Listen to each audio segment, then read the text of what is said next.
Buterefu Soul TV program omunyo kumacha amanya gange zetusima polo nkwaniriza natera mu program enkyalero lakulwa kusatu 19 gwokuna omaka 2023 nyongera okubuuza konti wasuzo tya nyabo wasuzo tya sebo tuli mu byabufuzi makati mu kasamemeke byobufuzi bulwa kusatu Honorable Godfrey Chiwanda Subi National Vice Chairman owa NRM abera nafe mu studios Honorable Kaija Harold ye amyuka sabawandiso ekibiina ekyebyobufuzi ekya Forum for Democratic Change FDC abera nafe mu studios okongera okwekkanya ebigenda maaso n'oku okutematema ng'omuntu wa bulijjo oyongere okubinyonyoka tusasidde abafunye ebizibu abafunye ebirungi namwe tubebalizaako Mukama Katonda amawulire ag'okufa kwe yali gavana wa Kampala twongera gakakasa Lieutenant Colonel Abdul Nasur waliwo agatambula nti andibanga avudde mu bulamu bw'ensi ne katwongere okugakakasa tujja kubanga tubikutuusaako mu nteekateeka eyo yawulikka nnyo mu biseera ebyo ebya 79 mulembe gwa Idi Amin naye ngabwe nkutegeeza tujja kwongera ogakakasa mu nteekateeka yennyini baminisita bagenda maaso n'okuzaayo amabaati ge basanga mu nzijja zaabwe agatuuka mu maka gaabwe nga tebategedde n'abalala bali mu nkomyo bwe twogerera byebigenda mu maaso mu byobufuzi naye n'ekibuga Kampala tekikyayitikamu enguudo zaafaafagana ekyenaku nti awali kolansi kati bayiwako ettaka lyennyini ebyo nno byebyampuna byennyini Honorable Godfrey Chiwanda Subi akubuuzeeko tutandike program sanyuse nnyo Honorable. Yes, abatulaba kumunyo ku makyambala musiza Katonda yebale okubakuuma nga mukulu Apollo wadde agamba tubebalizaako of course byemufunye ate tumanyi nti waliwo bitannafunika nebijja kufunika kyetwetaaga okumanya kwe kwekkiririzaamu okumanya nti eno generation gye tulimu ye yaffe ate era n'okumanya nti tetusobola bintu byonna bifuna mulundi gumu waliwo omusajja yayimba olimba ndooza yali pastor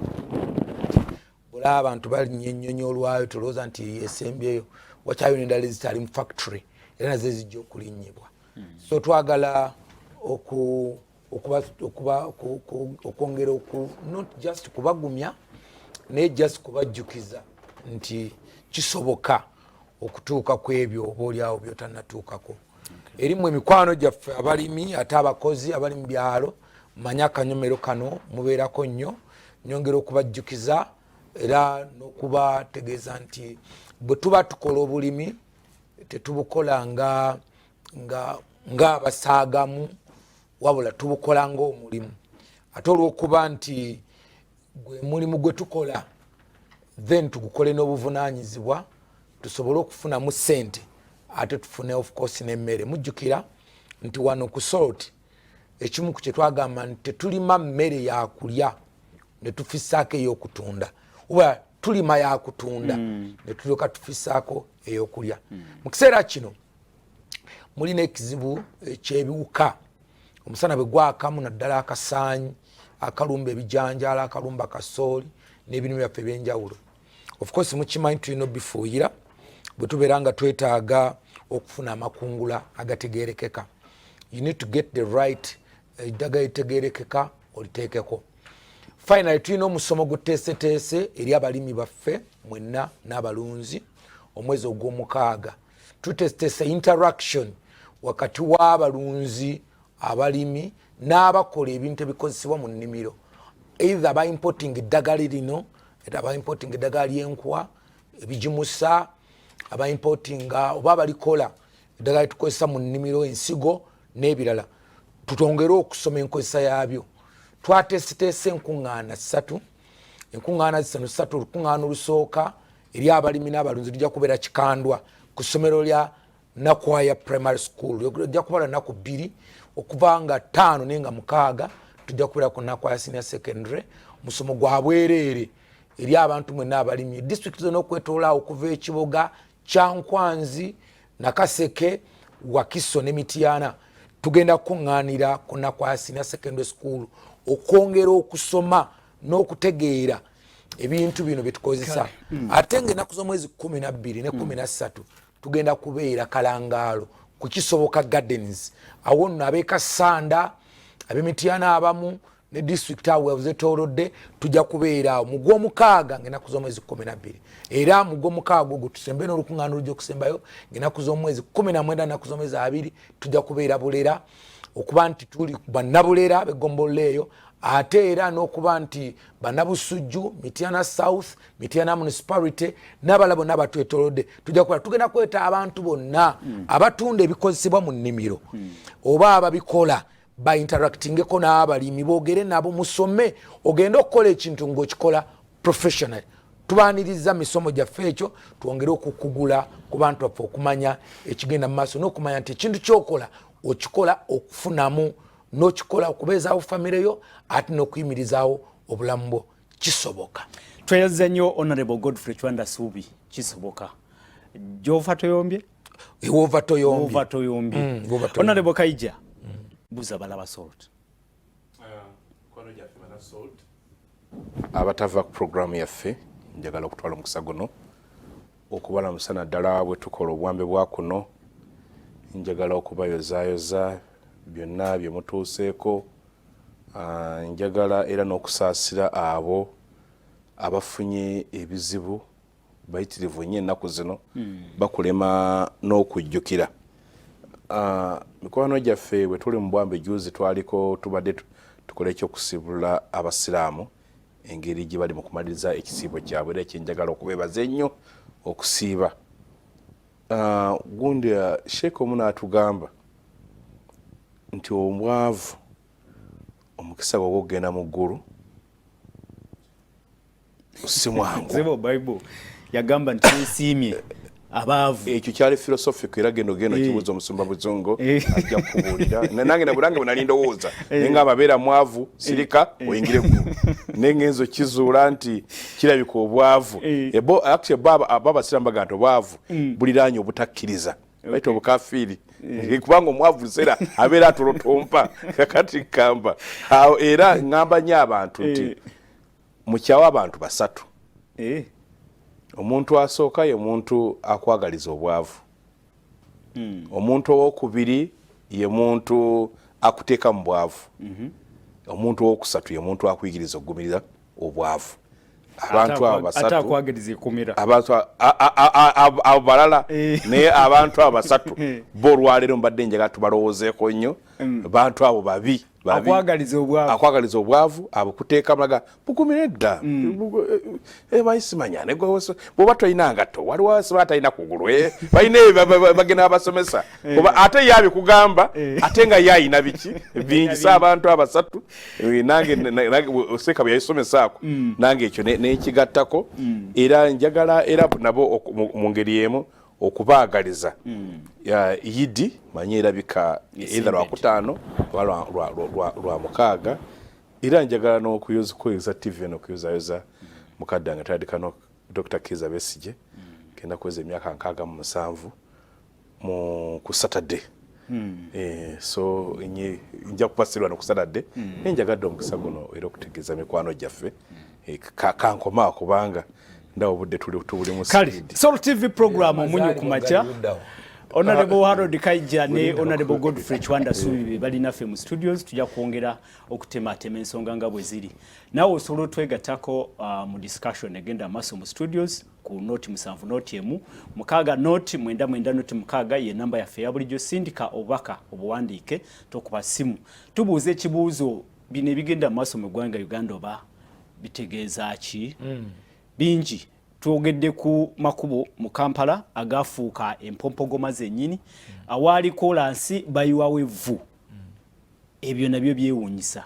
Baminisita bazaayo amabaati mbu bagasanga mu nzijja zaabwe tebamanyi abamu. Bingi abasawo juuzi abaintanis badde beekalakaasa. KCCA egamba nti ekigiresa ettaka mu kolansi teyina nsimbi. Eggwanga oba libadde ki? Honorable dakiika ezisooka zitwale kiki ekigenda mu maaso? omuntu wa bulijjo ategeera kikati alaba ki kigenda maaso kiki awoze naali basiigidde bulungi ekifaananyi ojja kisiiga leko nambanya yabasooka ekisooka eggwanga lino osobola okulaba kyonna kyoyagala okulaba kyonna kyoyagala nenga ekituufu kiki yes kyonna kyoyagala bw'oba osazeewo okulaba binnya ojja biraba oba osazeewo okulaba kolas ojja mulaba kati mbadde ku ring road genda maaso mbadde ku ring road eya kabaka nayiseeyo eggulo nange very nice road nga drainage teziriiko anti nakyo bweyagala okyaba nakyo kiraba n'amataala tekuli nakyo osobola okiraba ndi mubuuza eki kyayita road gye bamusomesa mu driving permit mu driving school kakati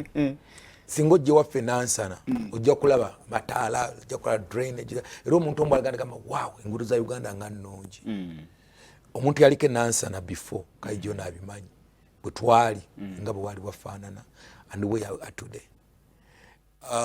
naavuga okuvaawo paka Kiboga paka Hoima bw'oyita Sapulo yes Kagwa road and it's okay nakyo osobola obbulaba jo nawuddewo wekitiibwa speaker wa parliament ng'agamba nti mu Uganda tulina ebinnya byonna ebiwanvu ebimpi ebirungi ebibi so all sorts of potholes weziri nendowooza Kampala as a city needs a strong tukita affirmative action okuba nti tulongoosa ku nguudo zaffe naye by and large enguudo zaffe nga Uganda emu ku nsi efubye ennyo mu Africa okukola road network enkuba mu kiseera kino esazeeko enguudo zaffe ezimu zikutuseeko jo nabadde mpitako ewaffe ekiriokyo ogenda ekiriokya ku mattawo amazzi gasaze but enkuba nnyingi era ndowooza nalwe naliko wanengamba ekitongole kya UNRA balina okufaayo nnyo okukola sport improvement ku wagenze wonooneka but ebinnya mu luguudo Kampala nange mbiraba gye biri bitukuba byetaaga okulongoosa I think mwanyinaze Dorothy oba yenene tebiwulira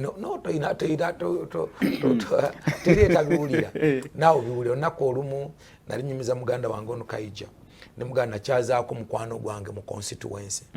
nga member of parliament by then she had member of parliament wa East Africa najja yaguze emmotoka ngeri so posh ne mutwalako mu constituency kama nange yaleese emmotoka ey'omulembe oba okuzesa ey'omulembe kijavayo bulungi yamulembe emmotoka nga yamulembe nnyo tukyama mu kkubo lyange erimu ku kyalo eyo twali twakavugako kilometers nga 2-3 neyimirira nekuba obugombe badde kitukonyigira ki neteeka ku screen wano no road ngaye emmotoka etulaga kuba amangi gogambe temuzimbye mu ggwanga wano tewali kkubo yo nenga muli kukubo ku manufacturing yayo muli kukubo neyegamba tewali kubo yegamba tewali ki tewali kubo ande jijjawo twaleta bulesi baji kakaria ya jinona okugizaayo ku makuba amangi ge muzimbye okugizaayo of course this was a feeder road ya mukyalo twali tumaze okuva ku main road because in Uganda mukimanyi there is no way to wona twina callers nalabako callers one day nagende Japan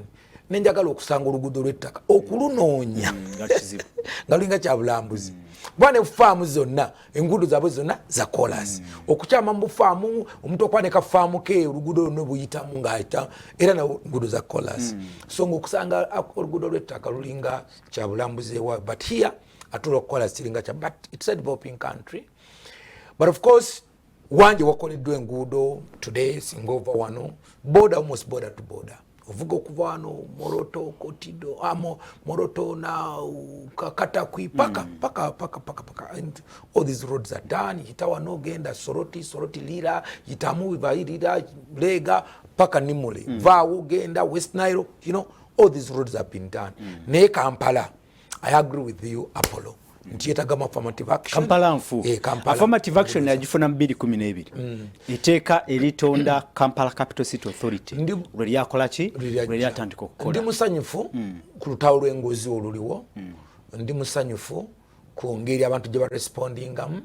era ndowooza singa tugenda notateekamu nnyo politics biki tujja kusobola okuba ku kituuka nakuwaliramu ne bakwano bange abatwalibwa abamu they were duped into this bambakigenda mutamanyi kyagendamu naye the law has to take its course today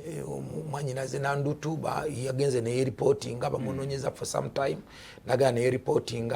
waliwo abantu abamu be batugambe file ezimu zituulya nti ye okuva batwamba ati 15 lukaga talina ko linalimu lyasobola kukola accountability either agakwesa yenga ye wabadde agateese mu nju so ebyo nabyo bikyaliwo naye kyendowooza mu kino president, let the president be strong to agree president ne bitongole byonna ebikola ku kino tukikole kibere nti no muntu amanyi nti it's high risk kibere nga kugamba nga abantu ogenda kulyanguzi kugamba unless nga tutesewo embeera eyo otherwise corruption still is from all of us esente zandibadde zikola omuntu bwazeddiza omu teri muntu agenda kukifunamu so ebigenda maaso it's a development and sanyukira nyo government yange out goodwill bunaku gye tulaga that the political will erwanyisa kino big fish twagala ebyennyanja ebinene kati mwabikutte katwala twagala even the president bunaku teraga nti I'm going to do political action now abantu bana Uganda batunde president what is next bino byonna bibaddewo abantu bano bakwatiddwa kiki ekiddako tulowooza nti mu kino munaabamu lesson abantu okugiganaga nti it's high risk okukola kino and I know president is determined okuba nti kino asobola twabadde ne owekitiibwa Dr. KIZZA BESIGYE yesterday ng'ayogera ku nsonga eno yagambye nti it is a consequence of politics owaffe yafuuka ow'ebyetunzi obyobusuubuzi nti nabo badde beeyiiya oba oli awo bwe banaddayo mu constituencies zaabwe basobole okukola ki era ng'agamba nti bano balinga yabayise kumpi nti nga yabeefaananyiza ku basazi b'ensawo these are petty they are petty thieves nti agabbi aganene enguga kyali ya nange ekintu ekyo nkirowooza bujjo naye kisooka omanya Bakaramojja Apollo the direct balinga be ba last born ba Uganda nga bono bano n'omwana wake wakati ina ne vero mwana afamuta junior is the last born everyone wakati nuli about junior mutana fo mukuru amwita Suubi singa Suubi akwate ennywanto ya junior naginuuna agenda na matata gajja buli najiruma manya kantu akakenywanto kawo nakaluma ninge kigendera kyakunywa mataga junior everyone will turn against it Suubi mga no naye ate wayinza okwanga wakalu ebinene bibabba nabyo bituluma oluusi ayinza okubona nako olumu kitiibwa yagenda n'engatto zange ku ssomero nentuuka kusoma naga daddy I thought you employer to charge agala ngamba okay let's exchange kankwemu zino zitwale and even Tendo would be very comfortable ngamba daddy ezogundi yazitwala mu ngeri efaanana bwetyo onaye olw'okuba but olwaliro why do you see all this concern ennywanto ya junior Suubi yagirumye Kalamojja evuddeko ebizibu Karamojja is like is our last born mu development when you look at Karamojja mu byenfuna mu byenkulaakulana in security wise is our last born egenze evaayo nga tugenda tugireeta buleezi so concern eno yona teri even about the amount of money eri ku vulnerability y'abantu bano Abakaramojja ababbiddwako omuntu wamutunuulira because omuntu agenda n'agamba nze wange in my constituency ne abantu abazimba ennyumba n'agikomera n'agyako amabati nga meeru babuuza ozimba ki because kati abantu bongo bamutegeza talina kuzimba alina kuteekako colored iron sheets bikibikibi kati ye level gye tuliko yes in my constituency gye nakulembera ebbanga eryo okusangayo ennyumba ey'essubi I don't remember kuba n'amasabo abantu ge balimu bagafudde gabbaati ate nanga amasabo gebba tebakyagaseresa n'amabaati meeru baseresaako gali colored so that's the level ngenda mu constituency abantu bangamba yesterday abantu bangamba ona rebote tulina ddagala likoola nenkuba ku bukoola nga mutike ddagala lya milioni 2 erikoola nerigenda mu kyalo ne baligula in 1 week neribanga liweddewo kati level yo Mukaramojja tannagituukako kati level yo okuba nti abantu bali batunda balaba difference nene ngo Mukaramojja tukyanaku bwe nali Karamojja Apollo ng'abantu otuka ekiseera okubawa obuwunga ne babukuba mu kkwete ate bamukuba mu kkwete ne banywa kkwete ne batamiira kati netandika nakuba wampengere omuntu gwokyayiyiza nti mu kifo ky'okumuwa obuwunga bwagenda okukola mu kkwete ate amunywe nga alcoholic atamiire katumuwe empengere kati omuntu gwokyalowooleza okutuuka ku leve eyo nga bagambye nti amabaati gano kagajje tumuzimbire nyumba eba mbazimbire nyumba atandika okumanya kato bafuna identity nti waliwo Apollo neyo honorable plan eyokubazimbira nyumba yo yaliwo bawaliwo n'abalowooza nti singa mwabawa amabaati ago ne gatuuka era bali bajja kumaliriza nga bagatunze kuba bagase kuki bagase ku buyumba bwabwe bwesuubi bakole bati no bayina nyumba zaabwe weeziri and these are because we are calling about reformed Karachunas the reformed Karachunas go no matter not and these are initiatives that we tugenda gamba nti buli muntu omuwadde kiringanga bwe tuli wano ku myoga bwe tuli wano kati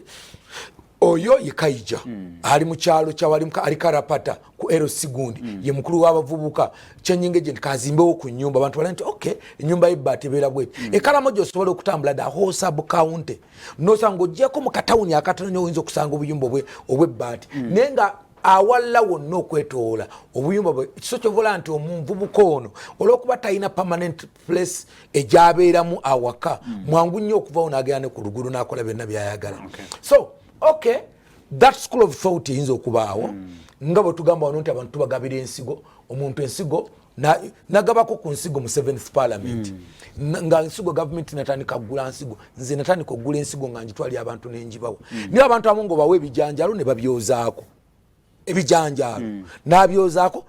n'abyozaako eddagala katwalo tekikyaliyo so this was a starting point oyinza okugabawa ne bagatunda n'ogadda mu bwoto because we are building them that's why actually they are the last born. Okay. Mudakiika emu yokka ebigenda maaso byonna ng'obitunuulidde byonna oyo abasawo okwediima n'ebitagenze bulungi byonna kigambo kyolaba nga generally tudda maaso no the economy is bad wonna you look at Kenya today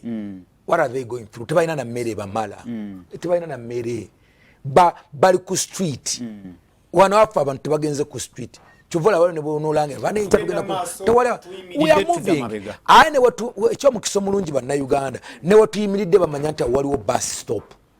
yes kwa bamanyi nakati katembera je tubaddemu okuva covid ono twamuvaamu twaye tulina okukosebwa kye kintu ky'abana Uganda bamanyi ate ekimu kye Katonda kyatuyamba mu Uganda is having food. Okay. Nti much as we have all these problems and at least we have food nsobola ogenda mu katale nenfuna emmere abaana ne balya cheaply oba nsobola okulima so ekyo Katonda yakituyambako otherwise the whole world ebinya tubigumire economic hardship tuzigumire buli kimu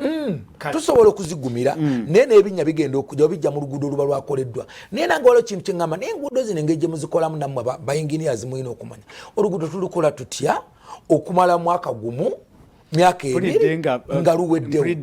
abakese bagamba bwezisinga zawo tulivinze lifespan yaze emyaka abiri mu Kampala mekezi zimaze emyaka abiri sirowooza nti nyingi olwa Paris oluva ku Bulange olugenda paka ku those are about I think that's Milo that the 1 mile the Royal Mile that road has been there kuva lubalukola ya Jennifer Musi biri mekabiri kunena but this is 2023 weruli simawuzanti salamu na kinyo kujjako maybe humps honorable I think they can still honorable do better Godfrey roads. thank you so much otuwadde suupi ng'erinnya lyo there is hope honorable Kaija kola analysis yo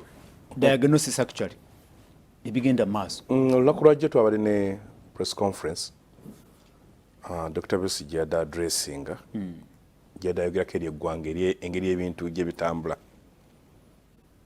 era n'omulala yayogeddeko yadde vice chairperson Lord Mayor w'ekibuga ate tugita case study n'atufundiza n'atuwa example ku bibadde bigenda maaso gundi Spire yagenda n'atukubira n'atusaba tutandike expo munamawulire Spire Center yes munamawulire muno by the way namala kye mulina okukola omuntu okutekinga lead ne mutekinga back seat ng'atugamba osanga abatukulembera tebalaba kye tuyitamu buli omu wali akuba ekifaananyi eky'oluguudo n'ebinnya byalaba era litule wabirabye ati akati mulabisa bubi eggwanga naye nga waliwo ekizibu ekinene ekyenguudo eri atulaba njagala nkutegeeze baabala mu Kampala yokka olwajjamu kubanga enguudo bwe zibeera embi kuba enguudo zaffe embi enguudo zaffe enfunda, enguudo zaffe teziri marked, enguudo zaffe tezirina drainage, emmulula tomanyi adduka speed atambulirawa, avuga empola atambulirawa, emmoroka entono etambulirawa, emmoroka ennene etambulirawa, ow'ebigere ali luddawa, owa traffic akola ki, ffena ne kafuuka kagotteko. Nali ne Todongo mu kibuga Harare, ne mubuuza mbuli oluguudo lumu Harare Zimbabwe lwoyinza okusitula Uganda n'oluleeta tuluvungiseemu Harare omuzimbabwe alukkiriza nti era olusinga olwaffe Zimbabwe yali ya Mugabe eyo nga tewali n'olwo nga tewali n'olwo lwoyinza kuvungisa lwaffe n'oluteeka e Harare. Ababazi kubanga ebyo bibeerako n'omuwendo gwe tusasula. Essaawa 28 tuzimalamu, essaawa 28,000 tuzimala mu jjaamu buli mwaka buli wiiki buli lunaku 28 28,000 olunaku lwa 24 lubeeramu 24 anti omanyi babala ffenna ze tumazeewo ne bazigatta mbweze essaawa zibeera lost. Kati juzi twafujjemu n'ekizibu nti Museveni waba atambula babaggala essaawa namba. Kati bw'oggala ate akati olwo ziba zisukka ku zino bw'ogatta obudde abantu bonna ababa bali awo ziba zisukka zino. Kaakati zino ne zivaamu ennaku 1,167 ze tufiirwa zennaku mu lunaku ki lumu bw'ozituvaidinga mu mwaka gy'emyaka 4 yetufiirwa n'ekitundu buli lunaku nga tuli mu kagotteko. Kyova olaba zo ziri ensi endala zikitwala ng'ekizibu namba 1 nti omuntu atuuke mangu olina bingi byokola mu lunaku naye olunaku lwo olungi lufiira mu ntambula kubanga yankubuulire emmotoka awatali jjaamu bw'okulubera ku Christmas ove wa Kiso navuukako okuva ewa Kiso nentuwa ku Entebbe Road n'olwali kiro nentuwa ku Entebbe Road mu dakiika 25 kuligenda Erweza. Bobanga oli mu city center olwaleero mu city center ng'oli wakufuluma okuyita ku Bombo Road omala saawa ekitono 3 okuva mu city center okutuuka ku Northern Bypass 3 hours. Tunuli omwana w'emyaka 4 n'ekitundu ezo losses. Waliwo Munnayuganda amuyita Professor Bangeni kati retirings bweyagenda okusoma ebungeera yali bagayo omukwale baali genius. Yes, gwe batuula yali amanyi okubala yasolovinga ekizibu kyajjamu e London mu myaka egyo gy'emabega egyo amugamba nakimuwa namuwa budde namuwa ssente olina bisooka bikakyetinga bwona katuzikendeeza tutya waakiri zifuuke essaawa omutwalo. Kaija ebyo byobala nebyolowooza nebyotubuulira ebyo abatufuga abatukulembera babimanyi babirowooza. I don't know waliwo ababimanyi waliwo abatabikola ki waliwo n'abatabirowoozaako nti tufiirwa ensimbi netufiirwa obudde what it means nekikosa era ngani abagamba wa Museveni ng'atambula nga kyenkana gweno cost genda okikomparing genda okikompare mbweno jamu onafanati nomala 5 hours onafanati from London ku Kisaawe naye London nayo tote kwa linda kolindako mubulire kino eri mu nsi ezakulanga Bungereza omukozi ayina 8 hours of working okitegeera neffe wano kwasolinga neda kati fena losi bwe tutreating ne bwamala obudde obwo mukubo jamu ne mukwata era mayinti bwatuuka wali ajja kutuukiriza essaawa zakoleramu era afune ensako yajjateeka okufa. Kaakati n'ogattako kakati olwaleero badde bategeeza mu KCCA ababawo amafuta agatambuza ebigundi ebimotoka abatotaalo kati bamaze emyezi 4 tebagabawa kubanga baba banja ebbanja ddenga ati atuleke kakati olwaleero buli avuga emmotoka ekibuga ekikulu ateeka muzize bw'oba tozirina gipakinge kakati abo omukozi bwakozesa ssente ze okulwaninga ekyuma kya mukama we bwe bagira ssente nga zifuuse ssente nebagaa ekifo kya kolansi katuyiwemu ettaka nebafuna n'owatenda najja nayiwamu ettaka kakati tebamanya mbwe enkuba ejja enkuba bwe yazze luli twali tuvuga nga tulowooza kafuufu so bayiyewo ttaka naye nga ffe tulowooza just kafuufu kadasiti kakati enkuba bwe yazze n'ekima ebyayo n'ekikola bwe kityo ebinnya ebyo kati byoli mu kulaba emmoloka z'abantu zikola ki zifa enjawulo ono kyadaagala okubabuuza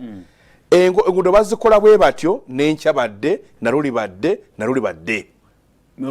kyova olaba tuli mu kubuuza oluguudo olutanaweza myaka 10 olwa mayiro enguudo bazikola myaka 3 naye tolaba tukyalulamu tebunaweza myaka 10 so kati otuna ekizibu ekiri wano n'otunuulira ekizibu ky'abayintaani baatutegeezeza olunaku lwajjo lwe nategedde nti mu bajeti eddako tola nti mabanja kati mu bajeti adde tewatedde wadde 10 eki kitegeeza bajja kuddamu beekalakase ne kumpi agenda kukola internship oba n'agenda n'agikola mu private hospital naye ng'ate yes internship zojjukira mu private hospital yo neekuwa kasente kakati bw'ekyo gavumenti bw'ebamma kyakitegeeza ogamira private hospital ebadde ebawa akakadde nti nja kuwaayo 2 nze nkuyamba na buyambi olaba oli akoleza bwereere naye nga bayintaani be basinga ate okati okujjanjaba juzi munnayuganda yafudde wiiki ewedde ng'ali emulaga afunye trauma namugamba weetaaga miliyoni 10 bamusaba miliyoni 10 n'agenda n'asasula miliyoni 10 bwotuka olunaku lwe bamugamba ng'omuntu akikolako ali ogwo naye n'afunamuko obulwadde namugamba lindako wiiki ejja yafudde nga miliyoni zikekoze ki wawulidde dokita nga annyonnyola maama wa munnaffe ono omuvuka gwe bakuba amasasi e Bulange abadde mulago ne bakusaba ebinagana ne bakusaba ne guuni ne zibagenda okwambala amataawo ne bakusaba giravuzi osasulira ekitanda osasulira fayiro kaka n'obuuza gavumenti ekuwaki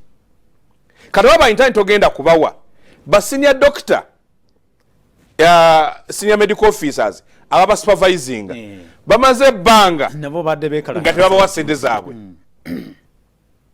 luyere kati bwogenda mu ddwe n'olaba nga actually Uganda njagala kutegeeza weesaddaaka bwesaddaasibula okwata kati ebigere n'ogenda mu ddwaliro lya gavumenti kuba ogenda kusinkanayo omuntu w'abanja ng'ate amugenda okutandika n'omwaka ogujja tugenda kusasula ogenda kusangayo amukubiriza okukola nga naye akola ki abanja waliwo gwe nakyaza omukulembeze wa local government juzi yaŋŋambye nti mu disitulikiti yaabwe bamaze emyezi 4 tebalina ddagala awala bamaze emyezi 6 ate n'essuubi teririiwo so nti akati noweebuuza nti akati abaana makerere aba gavumenti abo no bamaze ebbanga tebasasulwa nsako zaabwe kati abaana abo abajja kigenda mu maaso Kaija no wali omaye ekizibu kyekiri kyo dokita bwe yadda annyonnyola ekibadde kimuluma abamu bagamba nti eggwanga jjavu ati jagaye dokita yadda annyonnyola abantu abadde amawulire aga nti abana mbadde mulwadde nagala kuba nti mu Uganda muno abamu balwala tebaga kwogera nti baki nti banaga mbadde bwalidde annyonnyola obulwadde obukola kyomuluma kakati wano ekiriwo bakiwaana tebaga tubulya nti bibi tolanga mwana mukama ku speed be yatuusa dda Kenya ku speed ki buli wagamba abaana be ababulya kiri wa mulirwana netamanyi mulirwana yapanga atyo kivaamu gwe tolina pulaani weetadde ku kyamulirwana wano waliwo serious crisis kakati tunuulya bagenze bateeka biliyoni 23 ku nguudo era odisi ze bawadde miliyoni 10 mbuzikole ku nguudo nga zigenda kukola luguudo ki ne bakwata supplementary ya biliyoni 9 nga Mwai Museveni azeetaaga abanyankole mbalina olugero simu bannalutereeza mbwe endaali zikwefa mbwekoko emaamira bwefa kakati kiki ekiro kunnema okukwatula obulungi mbo amahuri gajunda amahuri ni gajunda katuka nyabyo kade nti karagama nti mbwe kali abasajja baluteekawo nti nkoko eno emaamira mbusinga efa amahuri amajiga ligavunda kakati wambwe n'enkoko eberenge kusegiriise osobola okwalula kati gwokuta biliyoni 9 yoli ozimuwadde so nti waliwo ekizibu ekiri mu ggwanga muno bana ekintu kyebaagala kukyogera n'ekyo kitandise okukola tulinga lubuto kawutandise okulabika local government zonna omuntu wa bulijjo alaba kugenda mu ddwaliro ne mugamba eddagala teriri kakali n'anyiigira abo ala musajja mugamba mpaayo ebiri bami nkwegayidde gimuwe kubanga eka talina kyakoze eki kyaleseeyo muwako kakugamba kubanga omwana we kati eno wiiki bagita please allow ne please allow eringa eweddeko kubanga abaana bagenda mu bibuuzo kati bamugamba twakwala awinza okusoma togenda kutula kati omuntu ali mu eyo embeera aze okujjanjaba omwana wo ng'abaana be yabalese ki yabalese kati basoma mana tagenda kikkolako kakati bano omuntu owa bulijjo yeetetenkanye kyogamba Ria inokwete no omuntu wa bulijjo kibaita okwetetenkanya tulina okusituka tube n'eddoboozi eryawamu eribanja bakiwanda omusolo genda kati obuuza abasuubuzi bw'ojja n'ogula ekisumuluzo kino olwaleero ne bakitulako omusolo gwa siringi 10 boddamu n'okigula wiiki ejja gwa 15 bw'ogenda mu wiiki eyokusatu kakati wabuuza lwaki mukyusa mbu gavumenti eri mu kukusa bakaki URS ndikavu message go bumanyi kanfune honorable Godfrey Chonda Suvi byayogedde obiwulidde bulungi kiki ekibalemye okwogera mutugambe nti ebintu biganye tukitegeere oba mutugambe nti naye tebamubulira kati mutugambe nti mwetetenkanye kigwe kati omwami Kaija kyayogerako nekyo ngamba okwogerako abantu ekyokukola bakimanyi kiki yes lwakuba nti era kyovola abakikola bakola ki yes abantu baga nti kati embeera yitakukekkereza bakekkereza tuga nti kati embeera yeetaaga ku ebintu bingi banauganda bebayingiddemu and because babiyingiddemu lwaki olw'oluso lw'embeera ekola ki ebeerawo nze kyenjawulo okulaga abatuwuliriza nti nembeera teri unique kuffe bamwami Kaija bulijjo bwabawo ye best practice agenze nadduka nagende Zimbabwe nze bwe ngenze Kenya nagamba olaba kati lwaki ogenda wa muliraanwa naye naye agenze wa muliraanwa kugeregeranya kale ekirungi alabye oluguudo neonarebo mu mbeera eno yonna temusobola tuwa kirungi kisingako ku kino kye tulaba kingaki Apollo nze mbeera mu kyalo mmanyi abantu b'omu kyalo mmanyi communities because singa mbadde ndi mu parliament kirungi bwe wamugambye nti n'amabaati gagundi ga tiles yes muri bulungi naye ebitundu ebirala si bwe biri kirungi nti gutambula kirungi nti gutambula bwe yaga kutegereza essubi ezawagenda Acholi genda Lango genda Karamoja genda Teso not here era omuntu wawana analowooza nti ajja kusigala bwatu nabadde mpigi nabadde mpigi nayingidde mpigi nayingiridde Muduuma nenyingira mpigi nembawo paka Masaka twatu Masaka twali tulina gwetusumira hash avocado but you would see ngoyita mu byalo abantu bayinza okuba tebali bulungi nnyo beno Kaija banange kwate tukuswa tewali government Kaija ekifaananyi kyasiga si kyekiriwo n'abatulaba bo balina ekifaananyi kyebalina nabo era bamanyi nti tuli mu nsi kubanga NRM Katonda we are not God nti tugambe buga nti kino kibeere enkya tekiri bonna the welfare of the people. What is the welfare? Chekiri welfare bino byendi mukwogerako kwe kutukulira amalwali tusindikira obubaka Honorable Godfrey agamba nti weewaawo tuli bulungi tetuli ng'abali mu ggulu era tetujja kuba era nange sibagenda kubanga simanyi nayo kyasiiga kya muggulu enguudo ennungi za muggulu amalwaliro amalungi ga muggulu naye gano bakiwanda gyabajjanjabire Nairobi go si ga muggulu yabajjanjaye mu America si ga muggulu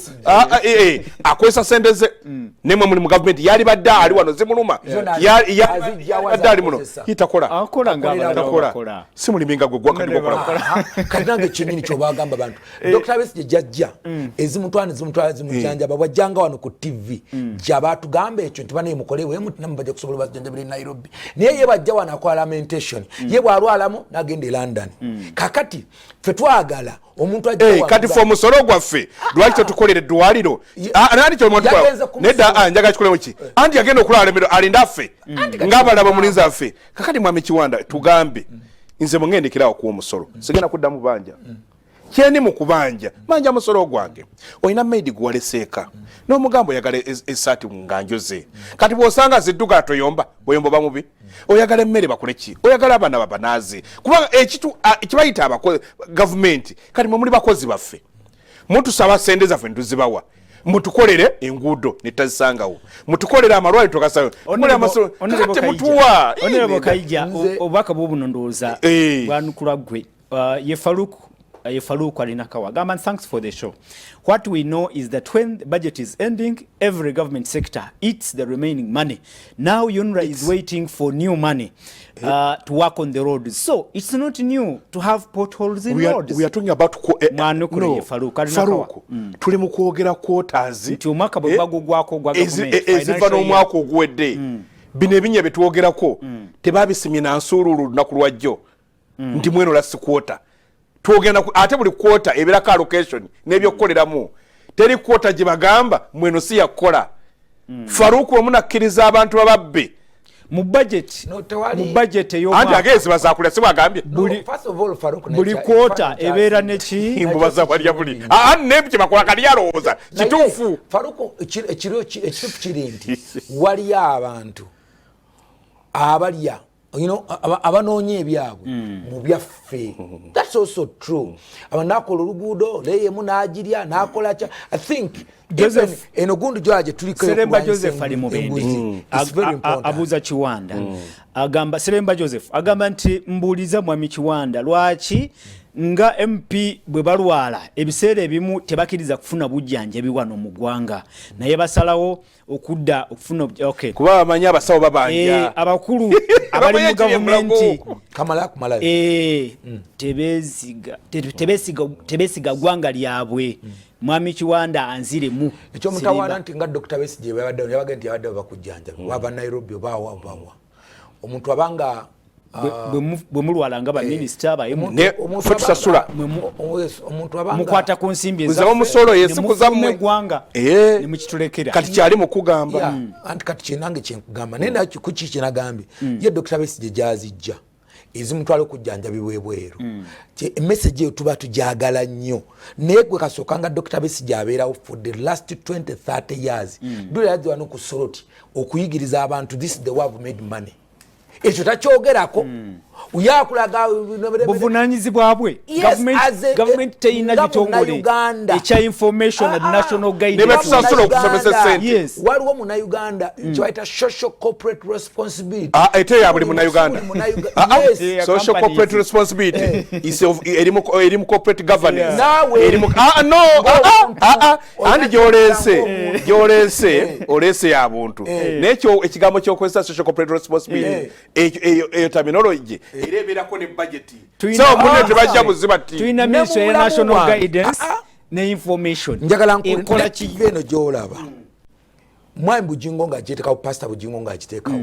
program ngero najja nenjogera statement ya kisoka that social corporate responsibility abantu basomere kana Dr. BESIGYE abantu bano basomere njagala kutegeeza ntaga atogere ku Dr. BESIGYE njagala kusaba Dr. BESIGYE akulira n'abakulembeze abalala nakababeerako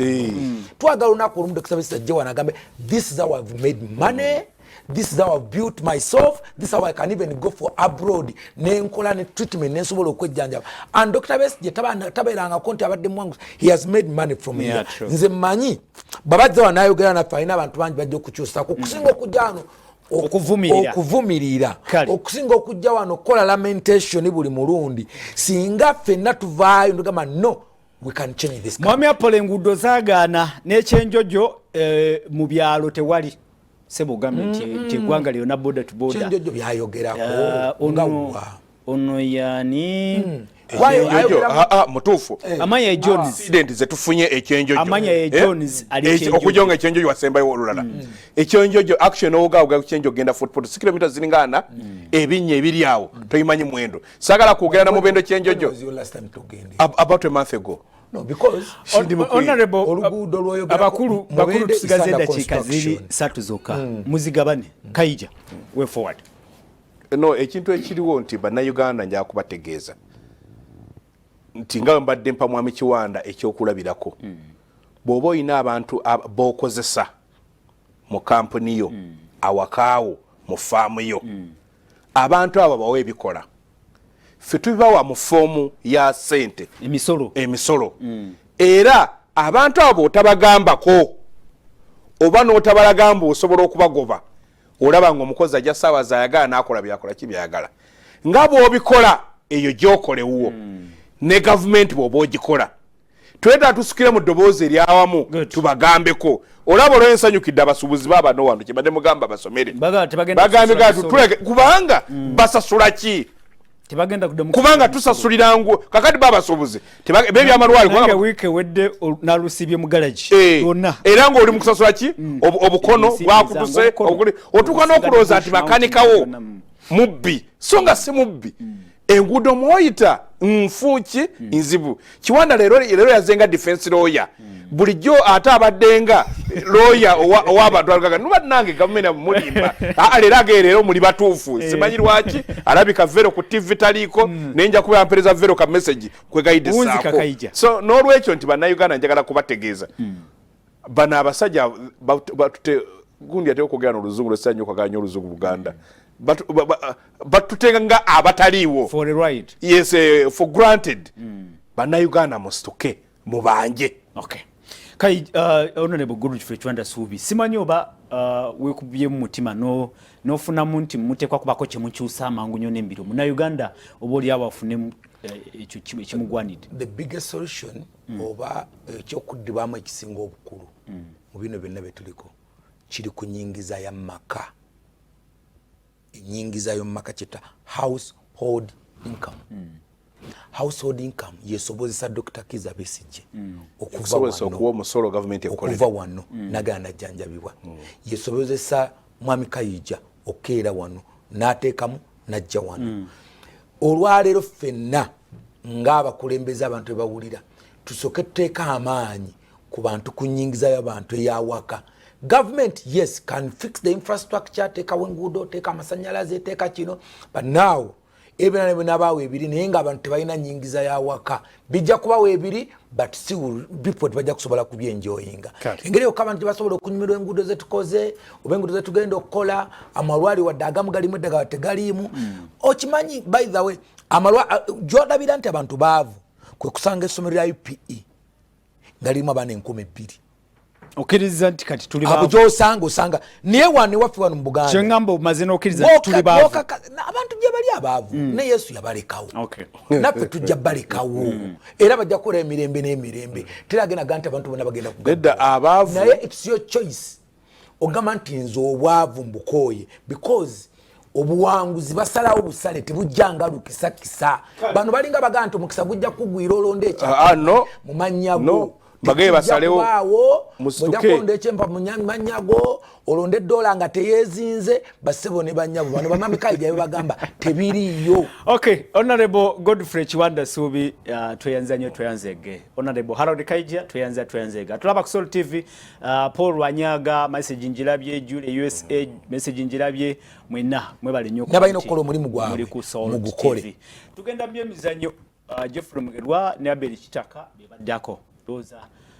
tusibule abayina okukola omulimu gyabwe abatulaba mu abakozi ba government if you are told to fix a road please do it right kwabo otakikola bulungi abantu bajja kubanga tebalina basinziira kukola mulimu no wamaleero mwami Kiwanda nalongo tabaddeeko vero tabaddeeko kakati gwe musimba gwe mulaba ne tujinja mu nsonyo njamu kunga week ejja abereko ono abere ku side yammwe bannayuganda obudde butuuse muberenga ba shareholder